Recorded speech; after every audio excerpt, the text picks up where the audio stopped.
السلام علیکم ورحمۃ اللہ وبرکاتہ۔ الحمدللہ رب العالمین، ان اللہ وملائکتہ یصلون علی النبی یا ایھا الذین آمنوا صلوا علیہ وسلموا تسلیما۔ اللہم صل علی سیدنا شفیعنا مولانا محمد افضل صلواتک وعدد معلوماتک وبارک وسلم۔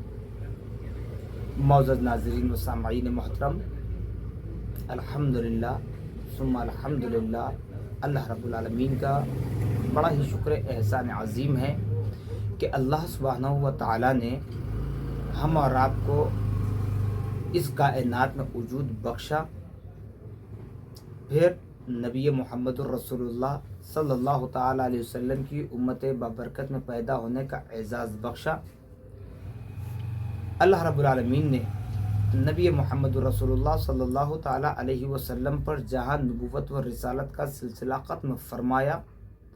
وہیں پر نبی مکرم صلی اللہ تعالیٰ علیہ وسلم کی امت بابرکت میں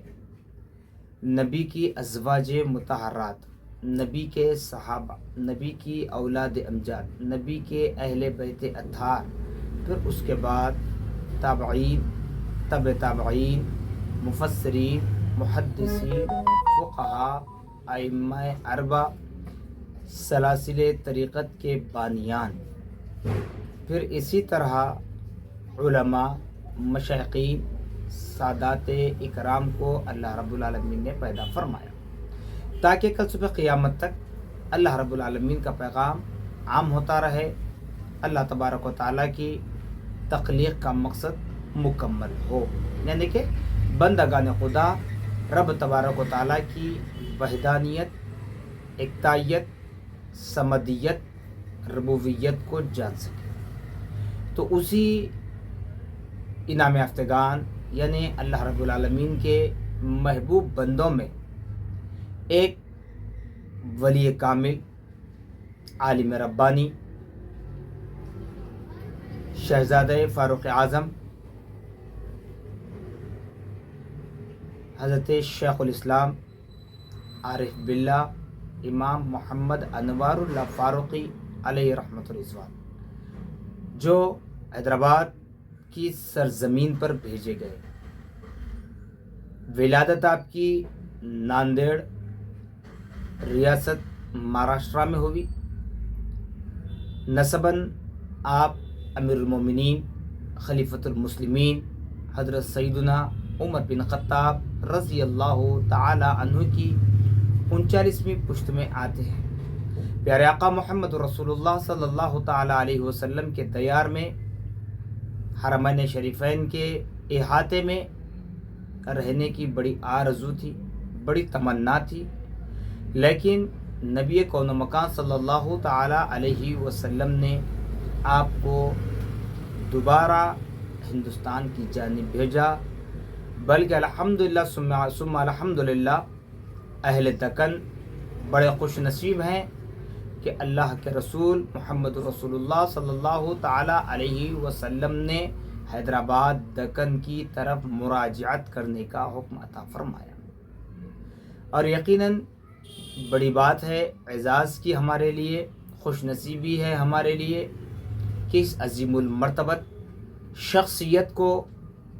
حضور اکرم صلی اللہ تعالی علیہ وسلم نے خواب میں بشارت دے کر ہندوستان کی جانب، حیدرآباد دکن کی جانب بھیجا، تو حضرت والا نے اپنی ساری زندگی کو ترویج و اشاعت علوم اسلامیہ کے لیے وقف فرمایا۔ ناظرین و سامعین محترم،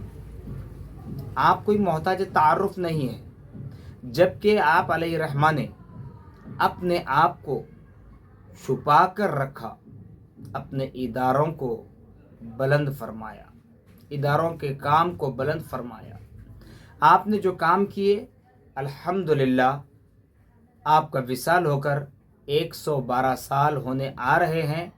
ثم الحمدللہ 112 سال پہلے جو آپ نے خدمات انجام دیں، آج اہل دکن پر، ہندوستان پر، بر صغیر ہندوستان پر، بلکہ علمی دنیا میں آپ کا بڑا احسان مانا جاتا ہے۔ جیسے کہ اگر تاریخ کے اعتبار سے بات کی جائے تو لوگ تاریخی مقامات جیسے شہر حیدرآباد میں 4 مینار ہے، قلعہ گولکنڈہ ہے، 7 گنبد ہے، گنبدان قطب شاہی ہے، اس سے جانتے ہیں۔ لیکن اہل علم کی نظر میں، ارباب علم کی نظر میں، صاحب علم کی نظر میں حیدرآباد دکن کو جانا جاتا ہے جامع نظامیہ کے نام سے، حیدرآباد دکن کو پہچانا جاتا ہے دایۃ المعارف کے نام سے، حیدرآباد دکن کا تعارف ہوتا ہے سینٹرل لائبریری جس کا نام اصل میں ہے کتب خانہ آصفیہ۔ حیدرآباد کی پہچان حفاظ اکرام سے ہوئی تو مکہ مسجد میں، تاریخی مکہ مسجد جو 404 سالہ قدیم ہے، اس تاریخی مکہ مسجد میں آپ نے مدرسے شاہی حفاظ کو قائم فرمایا۔ اسی طرح آپ کی خدمات بے شمار ہیں، تقریباً 1.5 صدی سے جامع نظامیہ اپنی آب و تاب کے ساتھ قائم و دائم ہے، اور تمام تشنگان علم، تمام اہل علم، اہل قلم اللہ کے حضور میں بطفیل نبی مصطفیٰ صلی اللہ تعالیٰ علیہ وسلم یہی دعا فرماتے ہیں کہ مولا جس طریقے سے حضرت امام انوار اللہ فاروقی علیہ رحمۃ الرضوان نے جس ادارے کی داغ و بیل ڈالی، آج تک وہ ادارہ نبی کریم صلی اللہ تعالیٰ علیہ وسلم کے نظر عنایت سے چل رہا ہے، تا دم زیز، تا دم قیامت اس کو قائم و دائم میں رکھنا۔ اسی لیے افسر الحق دہلوی رحمہ اللہ جامع نظامیہ پر ترانہ لکھتے ہوئے پہلا شعر یوں فرماتے ہیں: قائم رہے الہی یہ جامعہ ہمارا، اسلامیت کا مرکز ہے جامعہ ہمارا، علم و علوم کا ہے دریا رواں یہاں سے، علم و علوم کا ہے دریا رواں یہاں سے، سرکار کا اشارہ یہ جامعہ ہمارا۔